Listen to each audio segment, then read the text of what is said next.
Good evening. Now we begin tonight in Kershaw-County as two people are behind bars following an attempted robbery of a local mailman. This all happening just outside of Camden. Now the sheriff asking the public if they have any information on the offenders. Here's Nate Stanley. This was definitely something targeted. This wasn't somebody out looking for any random person riding on the road. They were looking for a postal carrier. That's the message coming from Kershaw Sheriff Lee Bone. As he explains, a local mail carrier was targeted in an attempted robbery. As he was riding along, he got out of his car to adjust a box, one of the packages he had, and that's when this vehicle here pulled alongside. Someone jumped out of the passenger seat and came around with a mask and a handgun. Went up to the mail carrier and demanded a certain key.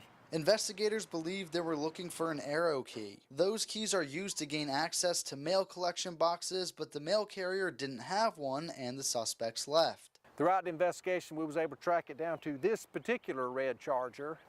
As of yesterday, one of our deputies stopped the car as they were interviewing the two individuals inside of the car, and then some of the contents that was inside the car, we were able to definitely link it to this robbery or attempted robbery, and then they were both taken into custody without incident. We reached out to the United States Postal Service, who says these types of crimes against postal employees are rare, but they consider them a top priority. They're offering up to $50,000 for information that leads to an arrest and conviction of those involved. Sheriff Bone is now asking the public if they recognize the Charger that might have been involved in other crimes.